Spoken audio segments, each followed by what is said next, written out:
शांति। आज सद्गुरुवार अब बाबांची वाक्य आपण ऐकूया। मीठे बच्चे, अमर बाबा आया है तुम्हें ज्ञान का तीसरा नेत्र देने। अभी तुम तीनों कालों और तीनों लोकों को जानते हो। प्रश्न है, रूहानी बाप रूहों को वर्षा किस आधार पर देते हैं? उत्तर है, पढ़ाई के आधार पर।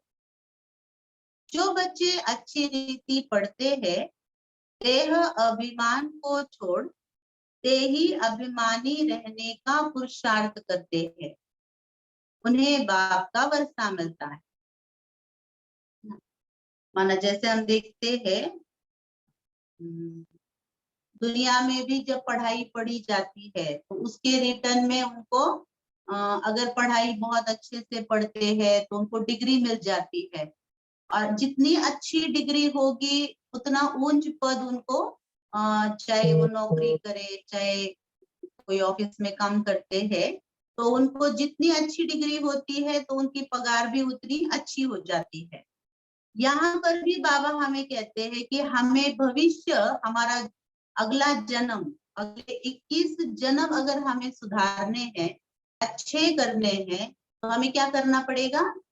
बाबा जो हमें कर्म की गुह्य गति का ज्ञान सुनाते हैं, जो राजयोग हमें सिखाते हैं, तो उन बातों को अगर हम अपने जीवन में धारण करते हैं, अर्थात हमारा पढ़ाई के ऊपर ध्यान बहुत अच्छा है और हम जितना ज्यादा हो सके आत्म अभिमानी रहने का पुरुषार्थ करते हैं, क्योंकि जब हम देह के भान में आते हैं तो देह समझने से काम, क्रोध, लोभ, मोह, अहंकार, आलस्य, ये विकार हमारे अंदर जागृत हो जाते हैं।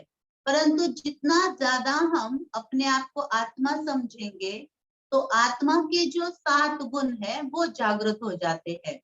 इसलिए रोज की मुरली में बाबा कई बार हमें ये बताते रहते हैं कि बच्चे तुम शरीर नहीं हो, तुम आत्मा हो, तुम शरीर नहीं तुम आत्मा हो। तो बाबा के बताने का भाव ही क्या है कि हमारे आत्मा के गुण प्रकट होने चाहिए, हमारे कार्य व्यवहार के अंदर हमारे आत्मा के गुण दिखाई देने चाहिए, ना कि शरीर के गुण। शरीर के जो अवगुण है, शरीर के जो दोष है वो दिखाई नहीं देने चाहिए, परंतु आत्मा के जो गुण है, शांति, प्रेम, आनंद, पवित्रता, तो ये गुण अगर प्रकट होंगे, और ये प्रकट तभी हो सकते जब हम बार बार स्वयं को क्या समझेंगे? आत्मा समझेंगे। तो इसलिए बाबा आज कह रहे देही अभिमानी, देही मुझे माना शरीर को देह कहते, आत्मा को देही कहते, इसलिए बाबा बोल रहे देही अभिमानी। लौकिक बाप सिर्फ बच्चों को वर्षा देते हैं, लेकिन पारलौकिक बाप का संबंध रूहों से है, इसलिए रूहों को वर्षा देते हैं। गीत है, भोलेनाथ से निराला और कोई नहीं। ओम शांति। रूहानी बच्चे रूहानी बाप से अमर कथा सुन रहे। वैसे तो शास्त्र में बताते शंकर ने पार्वती को अमर कथा सुनाई, लेकिन अमर कथा सुनते सुनते पार्वती क्या हो गई? सो गई। और वो कथा किसने सुनी? कबूतरों ने सुनी, तो इसलिए अमरनाथ पर कबूतर अमर हो गए, ऐसे बताते। तो बाबा कहते हैं कई बार बाबा की मुरली बाबा हमें सुना रहे, अर्थात ये अमर कथा सुना रहे ना, तो कई कई बच्चों को मुरली सुनते सुनते ही नींद आने लगती है, अर्थात ही क्या हो जाता है फिर हम हमारी अमर कथा मिस हो जाती। इसलिए बाबा कहते हैं मैं तुम्हें अमर कथा सुनाता हूँ। क्यों? अमरनाथ बाबा कैसा है? अमरनाथ है, और हम बच्चे भी अमरनाथ ही है, मास्टर अमरनाथ। क्योंकि आत्मा का कभी भी विनाश नहीं होता, आत्मा जब अमर अविनाशी है ना, आत्मा का कभी भी विनाश नहीं होता। लेकिन जब हम बार बार खुद को देह समझने लगते ना, मैं शरीर हूँ, मैं फलाने की पत्नी हूँ, मैं फलाने की माँ हूँ, मैं फलाने की बहन हूँ, और शरीर को देखते हैं, शरीर के सौंदर्य को देखते हैं, शरीर के वैभव को देखते हैं, तो फिर हमें ऐसे अनुभव होता है कि अभी हम जन्म लिया है और हम मर गए हैं। परंतु जब हम अपने आप को आत्माभिमानी स्थिति में लेके जाते हैं, बार बार हम अपने आप को आत्मा समझेंगे, तो हमें मृत्यु से भय नहीं रहता है। बस ऐसे लगेगा जैसे आप ड्रेस बदलते हैं, ड्रेस बदलते समय आपको संकल्प चलते हैं क्या? नहीं चलते हैं ना। ड्रेस बदलना है, एड्रेस बदलना है बस, है ना। किराए का मकान होगा, उसे बदलने में भी हमें इतना ज्यादा दुख नहीं होता, थोड़े दिन सोच चलता है, फिर ठीक हो जाता है, सेट हो जाते हैं। ऐसे ही ये शरीर हमारी आत्मा का किराए का मकान है, और हम यहाँ पर सांसों का भाड़ा उसमें दे रहे हैं, और हम ये किराए का मकान यूज कर रहे हैं। जब हमारा ये किराया, सांसों का किराया खत्म हो जाएगा, हमें ये शरीर तो छोड़ना पड़ेगा ना, फिर हमें दूसरा शरीर मिल जाता है। ज्यादा से ज्यादा 13 दिन में हमें शरीर मिल जाता है, मतलब कम से कम 13 और ज्यादा से ज्यादा 1 साल में हमें शरीर दूसरा मिल जाता। किसी किसी का बहुत ही सुसाइड हो गया है और अगला शरीर लेने की इच्छा नहीं, वो तो फिर दूसरी बात हो जाती है, लेकिन जल्दी से हमें दूसरा शरीर भी मिल जाता है।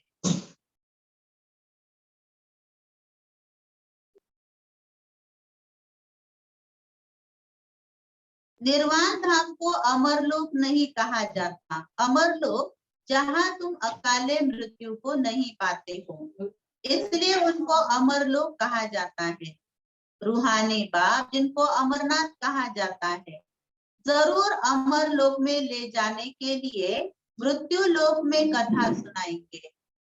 3 कथाएं भारत में मशहूर है। अमर कथा, सत्य नारायण की कथा, तिजरी की कथा। भक्ति मार्ग में तो तिजरी का अर्थ कोई समझते ही नहीं है। ज्ञान का तीसरा नेत्र सिवाय ज्ञान सागर अमरनाथ बाबा के कोई दे नहीं सकता। ये झूठी कथाएं सुनाते हैं। मीठे मीठे रूहानी बच्चे अब जान गए हैं कि हमको अज्ञान का तीसरा नेत्र मिला है। जब तीसरे नेत्र से तीनों कालों, तीनों लोकों को तुम जान चुके हो, मूल वतन, सूक्ष्म वतन, स्थूल वतन के आदि मध्य अंत को भी जान चुके हो। साखर पण टाक, टेस्ट करून टाका आणि साखर। हम उनके बच्चे बने हैं। एक ही बार तुम रूहानी बच्चों को रूहानी बाप मिला है।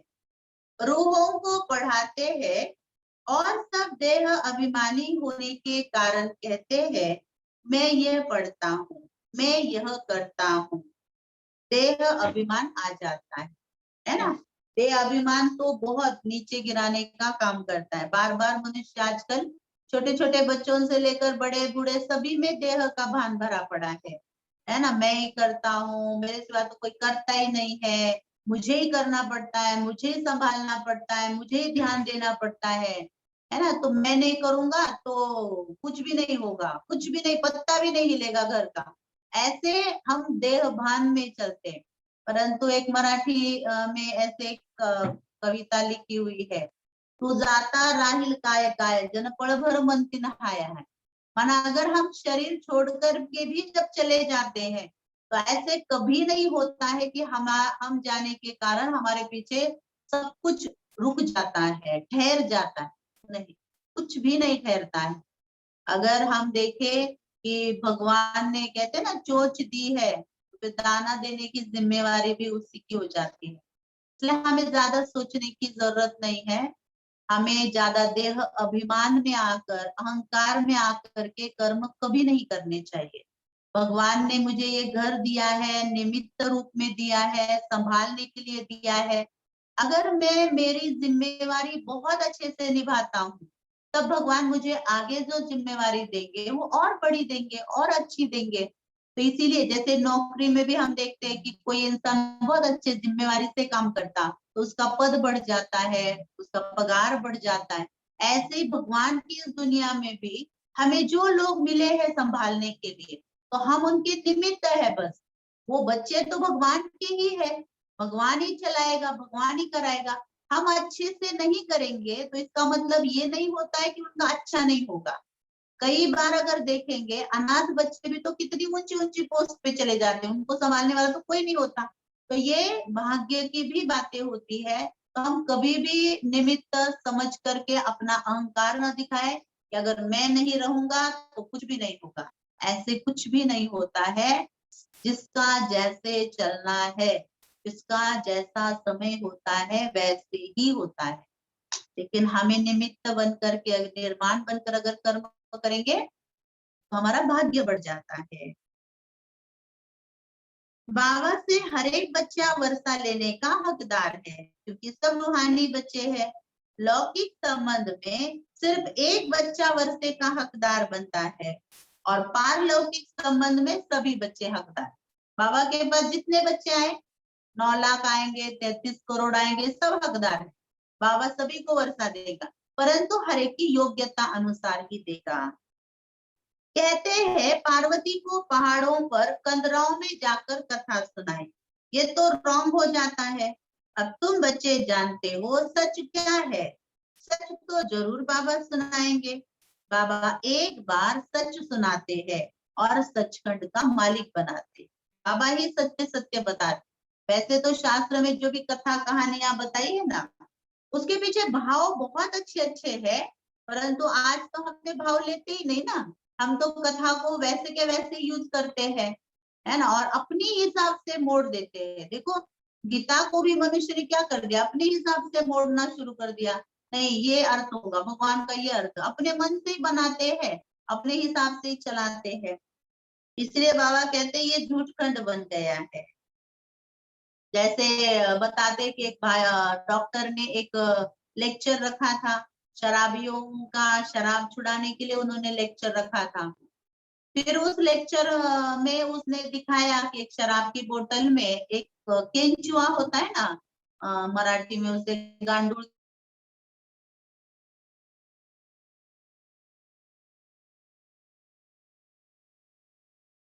एक केंचुआ लिया और शराब की बोतल में डाला उसको। जैसे उसने वो कीड़े को उसके अंदर डाला, वो कीड़े के अपने आप टुकड़े टुकड़े टुकड़े हो गए। तो फिर उस डॉक्टर ने उन सभी से पूछा कि बताओ इसमें से आपने क्या सीखा। तो एक शराबी उठ करके बोलने लगा, जो शराब पीते हैं उनके पेट के कीड़े सारे मर जाते हैं। अभी देखिए, माना मनुष्य भाव कैसे लेता है, अपने हिसाब से लेता है। माना गलत चीजों को भी अच्छी करके अपने हिसाब से बना लेते हैं। तो शास्त्र को भी हमने अपने अपने हिसाब से बनाया, यथार्थ भावार्थ हम समझते नहीं है। यह जो कुछ देखने में आता है यह नहीं रहेगा। समय बाकी थोड़ा है। यह शिव बाबा का ज्ञान यज्ञ है।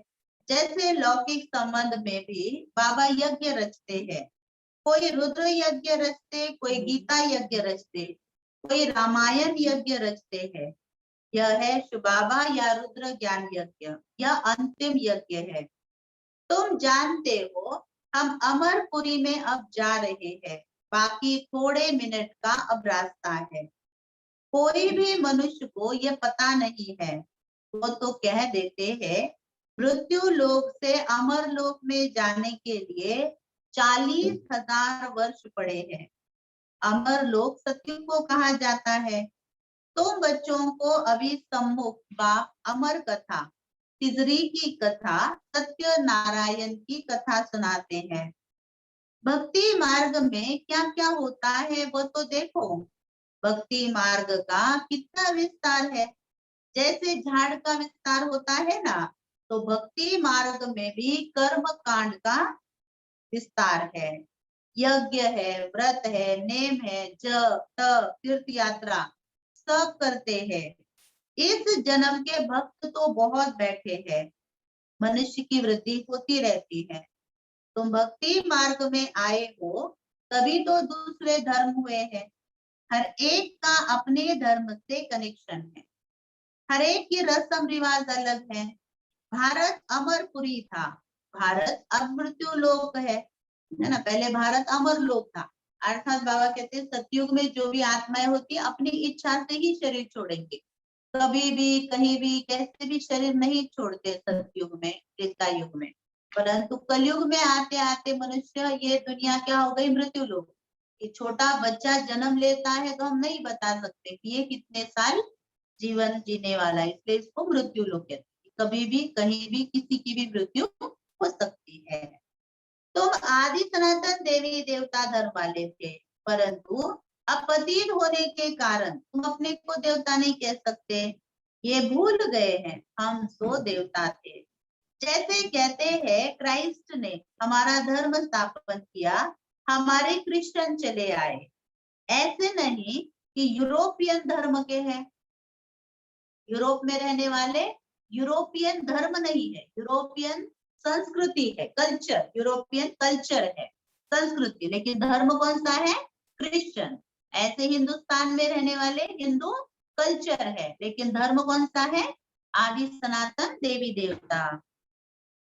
वैसे तुम हिंदुस्तान में रहने वाले अथवा भारत में रहने वाले देवी देवता धर्म के हो, परंतु अपने को देवता नहीं कह सकते। समझते हो कि हम तो पापी है, हम नीच है, कंगाल है, भिखारी है। भक्ति मार्ग में मनुष्य बहुत दुखी होते हैं तो बाप को पुकारते हैं। यह सिर्फ तुम ब्राह्मण बच्चे ही जानते हो कि जिस बाप को पुकारते हैं वह हमको बेहद का वर्षा देने के लिए अमरनाथ अमर कथा सुना रहे हैं। हम अमरपुरी के मालिक बनने वाले हैं। अमरपुरी को स्वर्ग कहा जाता है। तुम कहेंगे हम स्वर्गवासी बनने के लिए पुरुषार्थ कर रहे हैं। पुरुषार्थ माना जैसे हम शरीर निर्वाह के लिए कार्य करते हैं ना, कोई काम धंधा करेंगे, बिजनेस करेंगे, कुछ भी जो भी करते हैं तो शरीर निर्वाह के लिए करते हैं, परंतु आत्मा के लिए हम क्या करते हैं? इस कलयुग में आत्मा के लिए कौन क्या करता है? आत्मा अर्थ तो कोई कुछ नहीं करता। तो ये शरीर माना प्रकृति है, क्योंकि प्रकृति के 5 तत्वों से बना ना, इसलिए शरीर माना प्रकृति है, आत्मा माना पुरुष है। तो हम जो भी करते हैं प्रकृति अर्थ करते हैं, परंतु आत्मा अर्थ कुछ नहीं किया। इसलिए बाबा कहते हैं संगम युग पर जब शिव बाबा आकर के हमें ज्ञान देते हैं, राजयोग सिखाते हैं, तो हम सारी चीजें किसके अर्थ कर रहे हैं? आत्मा के अर्थ कर रहे हैं। इसलिए इसको कहते हैं पुरुष अर्थ, पुरुषार्थ।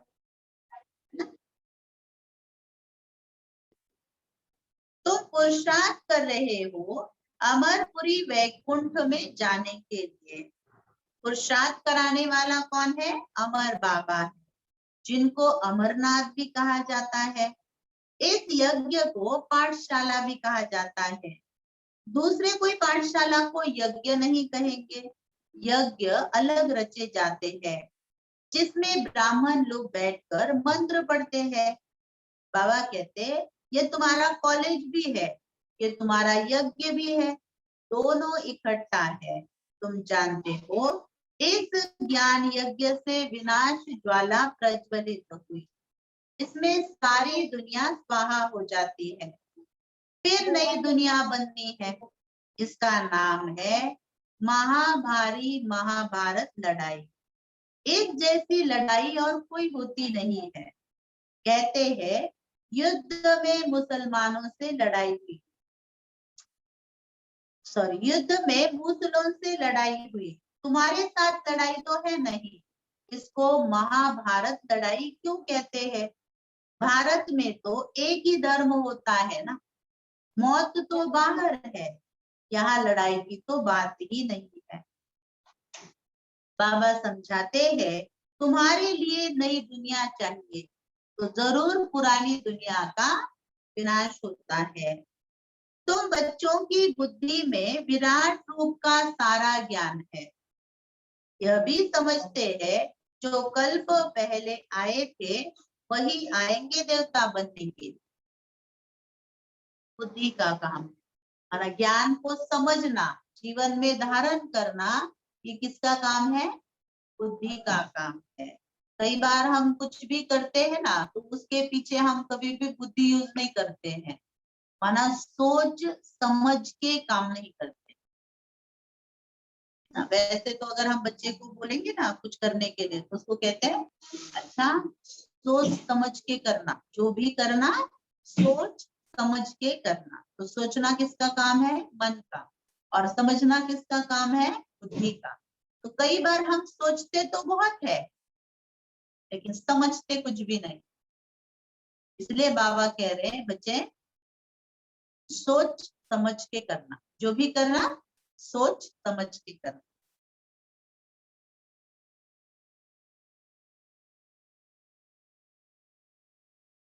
हम जितने ब्राह्मण बने हैं अब फिर देवता बनेंगे, परंतु कैसे बनेंगे, कब रचते हैं, ये कोई भी नहीं जानता।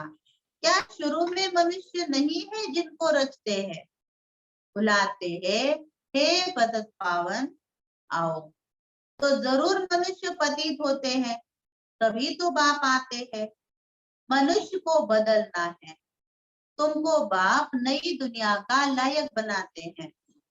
अभी सब तमो प्रधान पुरानी दुनिया में है, फिर सतो प्रधान बनना है। बाबा ने समझाया है हर एक मनुष्य मात्र को हर चीज को सतो रजो तमो में आना जरूर है। हर चीज आती है, सतो की अवस्था का नाम है बस।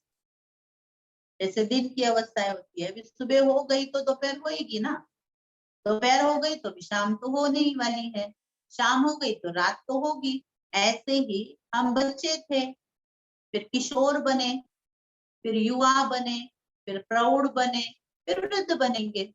ये तो निश्चित है ना, ये तो अवस्थाएं हैं, इसको क्रॉस तो करना ही पड़ेगा। ऐसे तो नहीं होगा बच्चा सीधा वृद्ध वृद्ध हो गया, ऐसे तो नहीं होता, स्टेजेस में तो गुजरना पड़ेगा। ऐसे ये सृष्टि भी गुजरती है।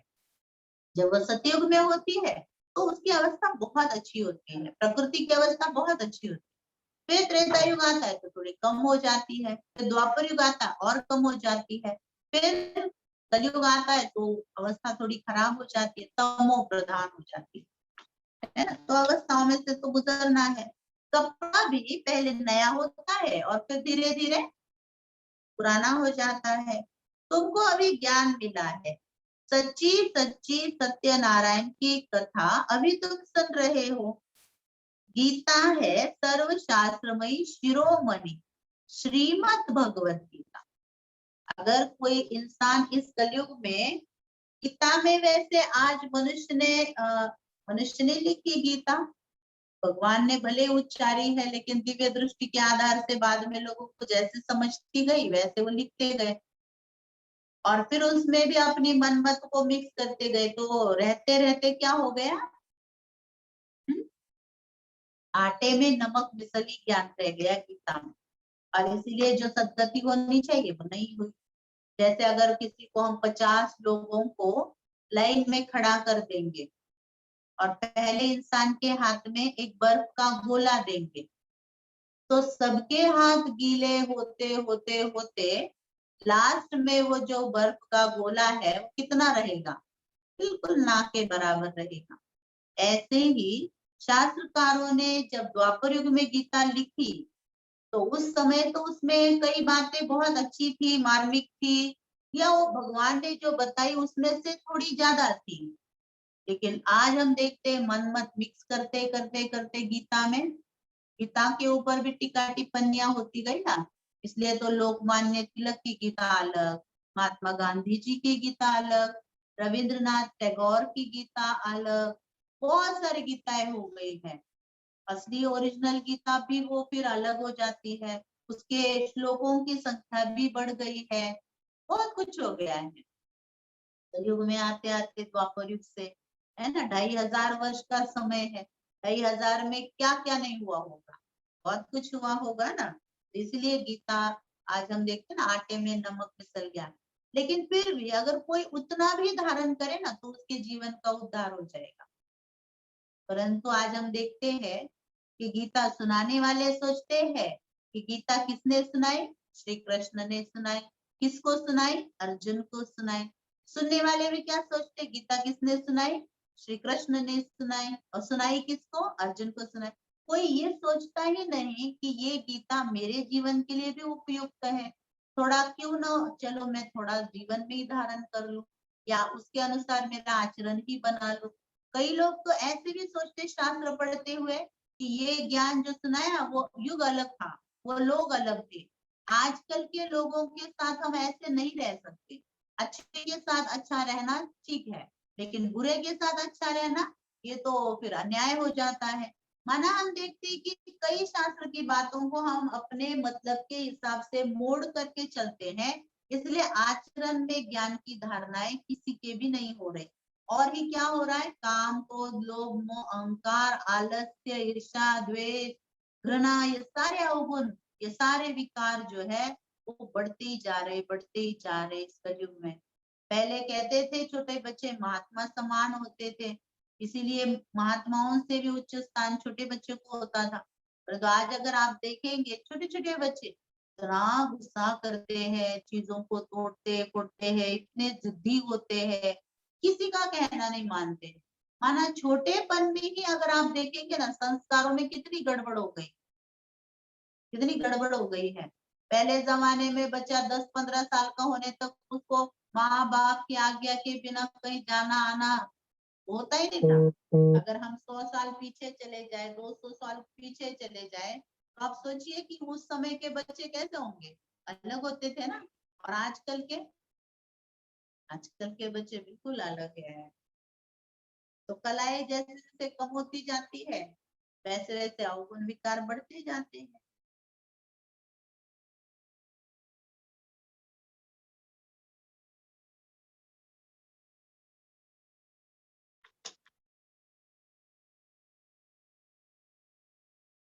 बाकी है उनके बाल बच्चे, जैसे ब्रह्मा की वंशावली वैसे गीता मुख्य है। पूछते उच्च माँ बाप बाकी बच्चे हैं, अभी माँ बाप से वर्षा मिलता है। बाकी कितने भी शास्त्र पढ़े, कुछ भी करे, वर्षा मिल नहीं सकता।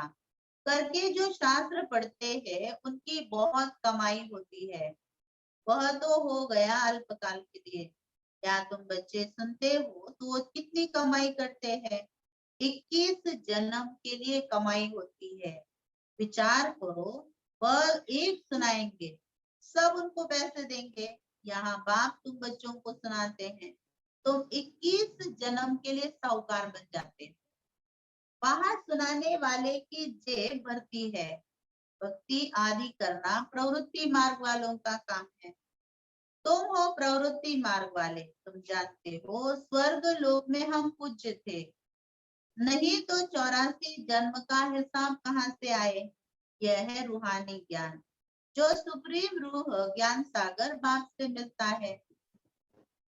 पतित पावन बाप सर्व का सदगति दाता है। हम बच्चों को अमर कथा सुना रहे हैं। जन्म जन्मांतर झूठी कथा सुनते हैं, अब सच्ची कथा सुनकर तुम 16 कला संपूर्ण बनते हो। चंद्रमा को 16 कला कहते हैं ना, जैसे सतयुग में 16 कला संपूर्ण होती है आत्मा, फिर 14 कला बनती है, द्वापर में आते आते 8 कला रहती है, और कलयुग में हमारे अंदर एक भी कला नहीं रहती, 9 कला है ना, ऐसे कहा जाता। और 16 शब्द का अर्थ हम ये न ले कि 16 कोई संख्या, 16 ही गुण है, ऐसे नहीं। 16 माना संपूर्णता का मापदंड है, जैसे 16वें दिन चंद्र पूर्ण होता है ना, इसलिए 16 कला कहते हैं। जो 1 रुपया होता है ना, तो उसको क्या कहते हैं, 1 रुपए को 16 आने। कोई बात बिल्कुल सच्ची सच्ची होती है तो उसको क्या कहते हैं, 16 आने सच है ना। तो ये सत्यता का मापदंड है, कलाओं का माप 16 संख्या। हम आत्माएं पहले अपने घर जाएंगे, फिर हम शरीर धारण करके देवता बनेंगे, फिर हम चंद्रवंशी घराने में आएंगे। 83 जन्म का हिसाब किताब चाहिए, किस युग में, किस वर्ष में कितने जन्म हुए। बाप ने 84 जन्म की कथा अब बताई है। तो बच्चों को कहेंगे तुम भारतवासी 84 जन्म लेते हो, अपने को एक तो ब्राह्मण समझना पड़े। मम्मा बाबा कहते हैं ना, वर्षा शिव बाबा से लेते, ब्रह्मा बाबा के द्वारा, ब्रह्मा भी उनका हो गया, ब्रह्मा से वर्षा मिल नहीं सकता, ये तो भाई है ना। कोई भाई अपनी प्रॉपर्टी अपने भाई को देता है क्या, नहीं। माँ बाप की जो प्रॉपर्टी होती है वही बच्चे को मिलती है, और उसमें भी जो पुरखों की होती है, माना दादा परदादा की होती है, तो वो तो कंपलसरी मिलती है। और अगर पिताजी भी नहीं चाहेंगे, नहीं देना है, तो वो भी मना कर सकते। लेकिन जो पुरखों की प्रॉपर्टी होती है उसको कंपलसरी देना ही पड़ता है, लेकिन भाई भाई को वर्षा नहीं दे सकता ना। तो बाबा भी कह रहे हैं ये ब्रह्मा बाबा आपको कुछ नहीं देगा, आप उनको याद करेंगे तभी भी आपको कुछ नहीं मिलने वाला उनसे। वर्षा कौन देता है? शिव बाबा देता है बच्चों को। इसलिए हमें याद किसको करना है? सिर्फ शिव बाबा को करना। ब्रह्मा बाबा को भी हमें याद नहीं करना है, वो भी तो शरीर ही है ना। तो शरीर वैसे भी तो हमें शरीरों को याद करना नहीं है, तो ना खुद के शरीर को याद करना है, ना ब्रह्मा बाबा के शरीर को याद करना है, ना मम्मा के शरीर को याद करना। हाँ, लेकिन हम उनसे एग्जाम्पल के तौर पर हम अपने जीवन के लिए प्रेरणा ले सकते हैं। देखो ब्रह्मा बाबा 2 बजे उठते थे रात को, मम्मा 2 बजे उठती थी, 2 बजे से 5 बजे तक तपस्या करते थे, तो हम भी कर सकते हैं, है ना। ब्रह्मा बाबा के अंदर बहुत सारे गुण थे, नम्रता थी, रमणीकता थी, गंभीरता भी थी, मम्मा के अंदर भी दृढ़ता थी, है ना, सरलता थी, सहनशीलता थी। तो ये गुण उन्होंने कैसे जीवन में धारण किए? साधारण मनुष्य तो वो भी है, साधारण मनुष्य हम भी है, तो उन्होंने किस प्रकार से अपने जीवन में ये गुण लाए, ऐसे हमें ये एग्जाम्पल मिले, हमें रास्ता मिले, इसलिए इनको रखा है। बाकी ना ब्रह्मा बाबा को हमें याद करना है, ना मम्मा को याद करना, हमें अकेले शिव बाबा को याद करना है, और वो भी बिंदी बन करके याद करना है, तब जा करके हमें वो शक्तियां मिल सकती है। याद एक शिव बाबा को ही करना है। उनको कहते हैं तुम माता पिता हम बालक तेरे, तुम इनके पास आते हो तो बुद्धि में रहता है, हम शिव बाबा के पास जा रहे हैं। याद तुम्हें शिव बाबा को ही करना है। आत्मा बिंदी है, परमात्मा भी बिंदी है। आत्मा में पूरे 84 जन्म का पाठ नोंदा है। आत्मा भ्रुकुटी के बीच में रहती है, उड़ती भी सेकंड में है। मैं आत्मा एक शरीर छोड़ दूसरा लेता हूँ, भ्रुकुटी के बीच में विराजमान होता हूँ।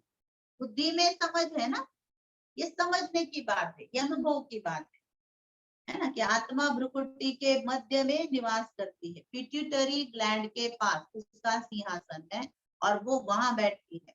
वो एक बार अगर जगह छोड़ देगी तो फिर दोबारा से इस शरीर में वापस नहीं आती।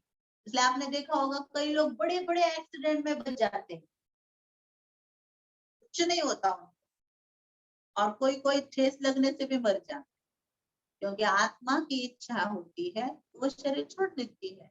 आत्मा का हिसाब किताब होता है तो छोड़ देती है, अगर नहीं है तो नहीं छोड़ती, वो रह जाती है वहां पर, है ना। तो आत्मा के ऊपर, आत्मा के हिसाब किताब अनुसार वो शरीर धारण करती है और छोड़ती है। आत्मा को देख सकते हैं दिव्य दृष्टि से, कोई भी इन आंखों से देखने की बात नहीं। भक्ति मार्ग में आत्मा का साक्षात्कार करते थे। जैसे रामकृष्ण को का शिष्य विवेकानंद था, उसने बताया मैं सामने था, उनकी आत्मा निकलकर मेरे में प्रवेश हो गई ना। स्वामी विवेकानंद के लिए बताते हैं ना, स्वामी विवेकानंद जब पहली बार रामकृष्ण परमहंस के पास आए तो उन्होंने उनकी झोपड़ी का दरवाजा खटखटाया, तो उन्होंने पूछा कौन है। रामकृष्ण परमहंस ने उनको पूछा कौन है, तो उन्होंने कहा यही तो जानने के लिए आया हूँ कि मैं कौन, है ना। और फिर रामकृष्ण परमहंस ने उनको सामने बिठाकर मेडिटेशन कराया, ध्यान करना सिखाया। तो उस समय विवेकानंद को पहली बार ऐसे अनुभव हुआ कि रामकृष्ण परमहंस के शरीर से एक तेज, एक लाइट निकल गई है और वो लाइट विवेकानंद के शरीर में प्रवेश कर गई। इन्होंने पहली बार आत्मा का साक्षात्कार, रामकृष्ण परमहंस की आत्मा उनको छू रही है, उनमें प्रवेश कर रही है, तो सिखा दें। आत्मा कैसे एक शरीर छोड़ दूसरे में प्रवेश करती, ये सब बातें तुम बच्चों को समझाई जाती है। अभी तुम समझते हो हम अमर लोक में जाने के लिए पुरुषार्थ कर रहे हैं।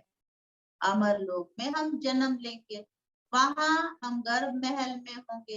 यहाँ तो गर्भ जेल है ना, त्राही त्राही करते हैं। अब आधा कल्प के लिए बाबा तुम्हें सब दुखों से छुड़ाते हैं। तो कितना प्यार से बाबा को याद करना चाहिए।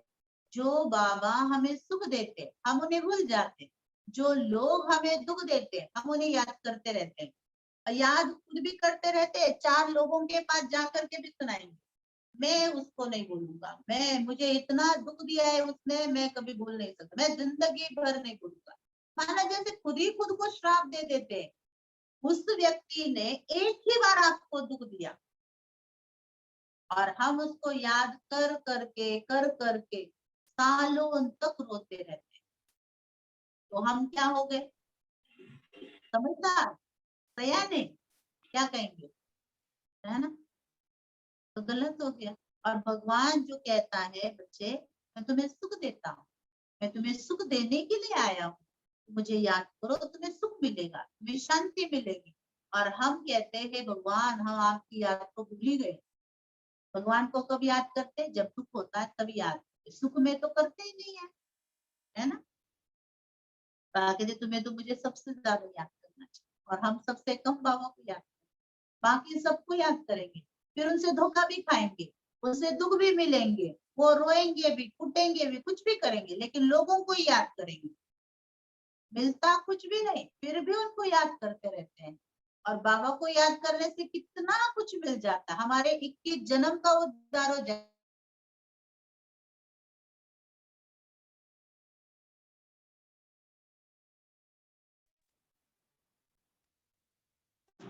ठीक है। अच्छा, मीठे मीठे सिकलदे बच्चों प्रति माता पिता बाप दादा का याद प्यार और गुड मॉर्निंग।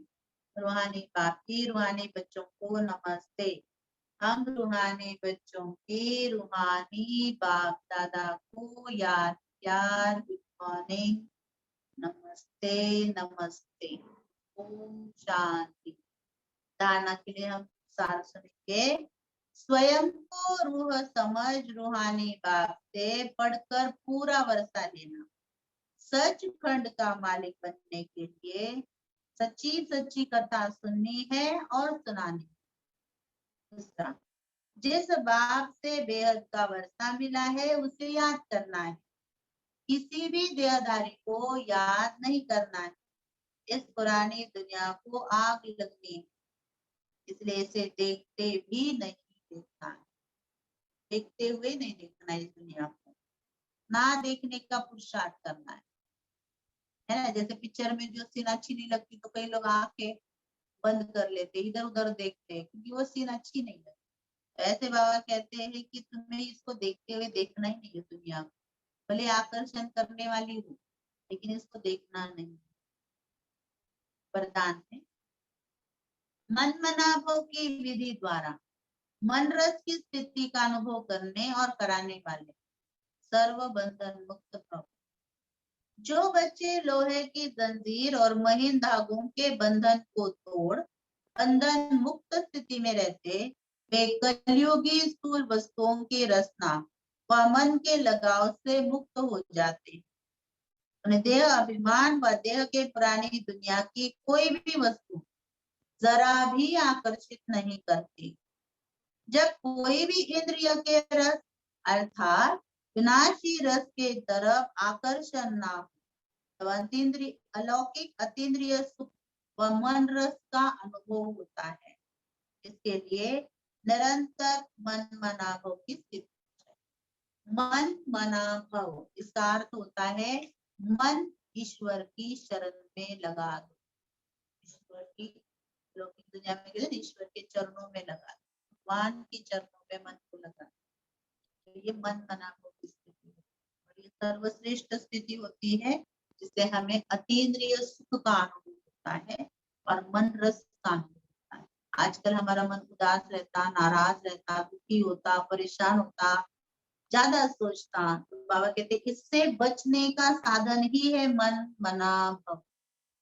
तो हम अपने मन को बाबा के पास ही लगा करके रखें। स्लोगन है, सच्ची सेवा वह है जिसमें सर्व की दुआओं के साथ खुशी की अनुभूति है। हमें खुशी होनी चाहिए, लोगों की सेवा करके हमें खुशी होनी चाहिए, ये नहीं कि मजबूरी में कर रहे, अरे कितना मजबूरी है करना ही पड़ेगा, नहीं करेंगे तो लोग क्या सोचेंगे, लोग क्या कहेंगे, इसीलिए करना है, नहीं। आप सेवा समझ के कोई भी काम कर लो, वो सेवा आपको सुख देगी, वो सेवा आपको दुआ देगी। अगर आप दुख से काम करेंगे, मजबूरी से करेंगे, गुस्से में करेंगे, स्वार्थवश करेंगे, कुछ लालचवश करेंगे, तो ऐसी सेवा कोई काम की नहीं, मान शान के लिए करेंगे, तो वो सेवा कभी भी दुआओं की कमाई नहीं करेगी और खुशी का अनुभव नहीं करेगी। जितना हम निस्वार्थ भाव से लोगों की सेवा करते हैं, सबकी सेवा, कोई भी सेवा हो, चाहे मनसा सेवा हो, चाहे वाचा सेवा हो, चाहे कर्मना सेवा हो, कोई भी सेवा बड़े दिल से करे, जो भी करे ना दिल से करे, मजबूरी में नहीं करे, नाम मान शान के लिए ना करे, कोई मेरी वाह वाह करे इसके लिए नहीं करे, लेकिन बस मुझे करना है, मुझे अच्छा लगता है इसलिए मुझे करना है। ऐसी सेवा ही हमें दुआ देगी और खुशी देगी। ठीक है, ओम शांति। थोड़ा फास्ट फास्ट हो गई मुरली, थोड़ा फास्ट फास्ट हो गई क्योंकि आज थोड़ा गुरुवार है, और आज पहले गुरुवार को मैंने सभी को बता के रखा था कि 11 बजे के पहले आज बताना मैं भूल गई, इसीलिए भाई बहने भी टोली लेने के लिए यहाँ पे आ रहे हैं, तो थोड़ा डिस्टर्ब भी हुआ होगा शायद से, और ये चल भी रहा है, तो मैंने सोचा थोड़ा जल्दी पढ़ ले तो जो भी आने वाले होंगे तो बाद में डिस्टर्ब नहीं होगा, इसलिए थोड़ा फास्ट ही पढ़ा। ठीक है, थैंक यू। हाँ, थैंक यू दीदी। एक छोटी कन्या है, उनका भी बर्थडे है आज, तो उनके भी नाम से भोग लगाना है, तो आप अभी भोग लगाएंगे, हाँ और हाँ, भोग लगाएंगे बाबा को, फिर उसके बाद थोड़ा सा सेलिब्रेशन करेंगे 5 मिनट। गुन्नू नाम है वो छोटी कन्या का। हाँ गुन्नू नाम है वो छोटी कन्या का, तो हाँ मैं उसका। डिस्कनेक्ट हो जाऊं थोड़ा, क्योंकि भाई हाँ बहन भी आए हैं, आप लगा लीजिए, भोग लगा जी, लीजिए और हाँ आपकी। जी, ओम ठीक। शांति। Om Shanti, thank you.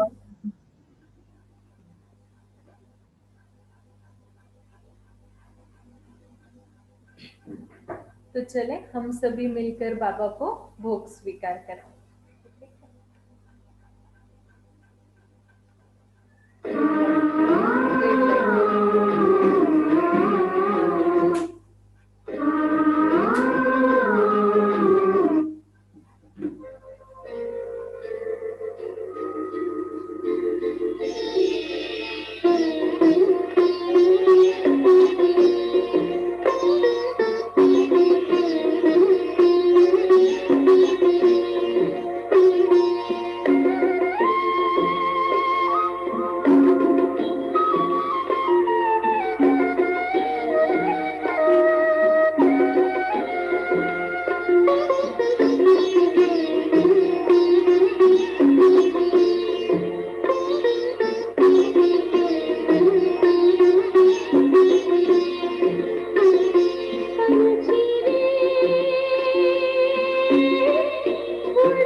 गीत का क्या करेंगे अभी, उनका ये करना है। ओम शांती। हाँ, मेघा बहन कुठे आहे? गुण हा, दिसते का दीदी? इथून गुणू नाही दिसत आहे, दाखवत. हो हो.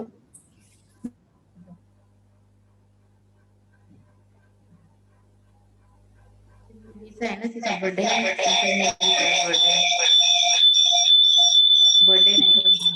आज ओम शांती गुणू, तुला बाबांकडून हे फ्लावर फ्लावर देत आहे. Flower. Returns of the day. Thank you ma'am. Thank you. जोरात म्हण थँक्यू. जोरात म्हण. थँक्यू. खूप छान सरप्राईज आहे, एक 5 मिनिटात लागेल. हे बघ, तू पाहिलेच का फुलं? हे बघ,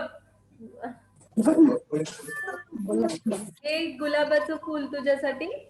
हे धर. गुलाबाचं फुल. थँक्यू. Thank you ma'am.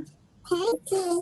आजचं तुला बाबांचं फ्रूट, भोगाचं फ्रूट. हे धर. आजचा भोग, हे आजचा भोग खा. ही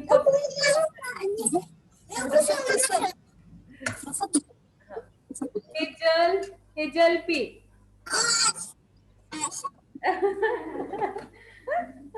आणि बाबांची नमकीन टोली.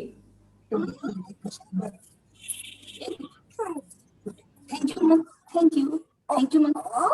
Thank you ma'am. ओम शांती. थँक्यू. ओम शांती मॅम. ओम शांती.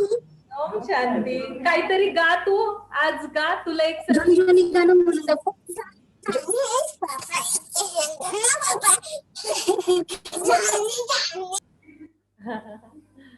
आता 1च मिनिटामध्ये तुझ्याकडे एक सरप्राईज येणार आहे. व्यवस्थित व्यवस्थित व्यवस्थित उभं राहून व्यवस्थित सांग. व्यवस्थित बोल. चॉकलेट देणार दीदी तुला. हे पण देणार, केक पण देणार, केक पण देणार. व्यवस्थित. ते बोल, आवाज करते. हा ठीक आहे, 2 मिनिटं फक्त. ते भाई गेलेले आहेत. कुठे गेले? हा,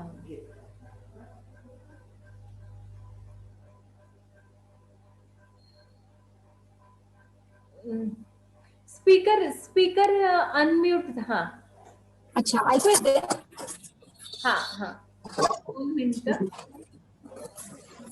ठीक आहे, ते गिफ्ट काढते.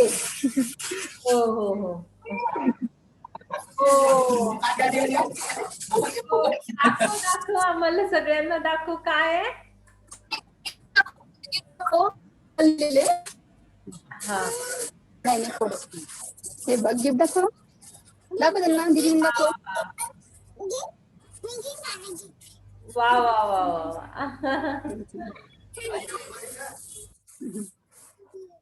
अभी आता 1 मिनिट.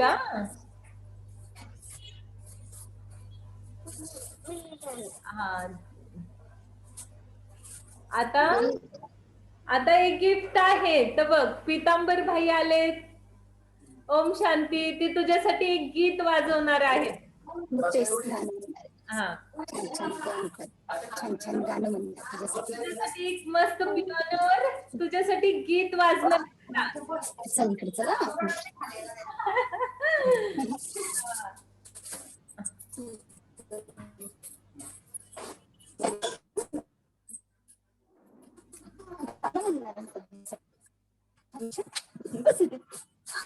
हाँ जी भाई जी, शुरू कीजिए. आवाज नहीं आ रही है, म्यूट है आपका. हाँ, अभी आ रही है? जी जी जी. हाँ, ओमकार आने तक है ना, हैप्पी बर्थडे का बजाता हूँ, फिर वो आएगा अभी. हाँ हाँ जी जी जी, चलेगा. हाँ हाँ.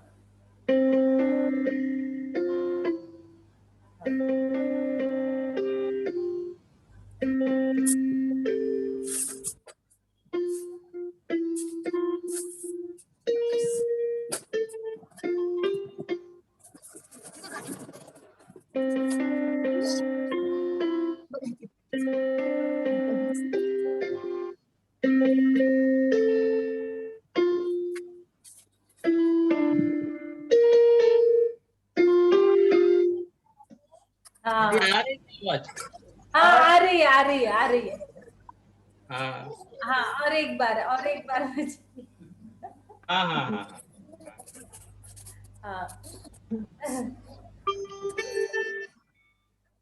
दीदी बघ सॉन्ग म्हणतात.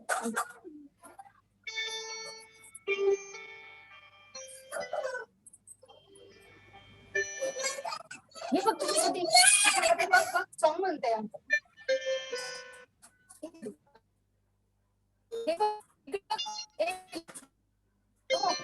इकडे बघ. मैं थोड़ा यहाँ पे ऐसा रखता हूँ, ये नहीं दिखेगा लेकिन आवाज आ रहा है। हाँ जी जी। एक और छोटा सा एक गीत है, प्यारा सा बोल है उसमें। जी जी। चंदा, उसको बोल ऐसा है, चंदा ने पूछा तारों से, तारों ने पूछा हजारों से, सबसे प्यारा कौन है? बाबा मेरा बाबा। हाँ जी जी। ठीक है। ठीक है। हाँ।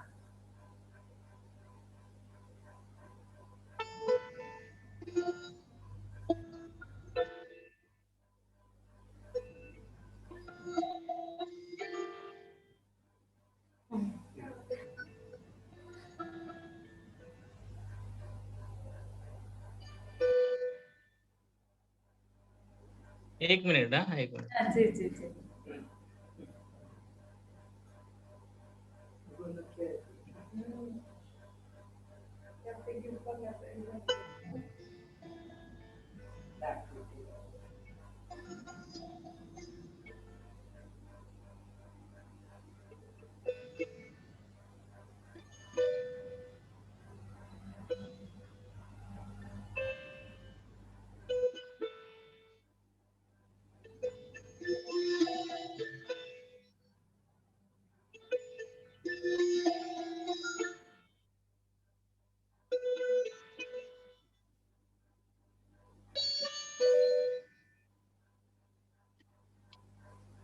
मैं ओमकार को बुलाता हूँ, हाँ क्या? जी जी ठीक।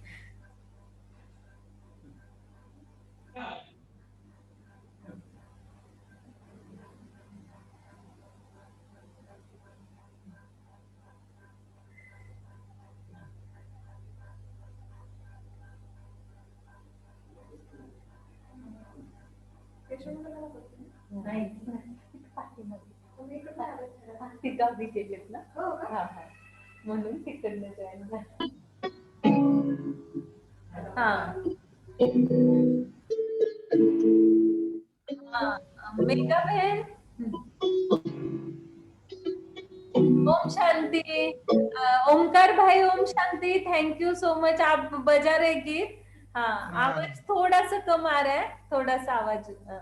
हाँ हाँ हाँ अभी कर, फुल लेना आवाज। हाँ अभी कर, अभी आ रहे हैं? हाँ जी, आप हाँ शुरू कीजिए.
Thank you so much. हाँ, थोड़ा अनम्यूट हो गया आपका।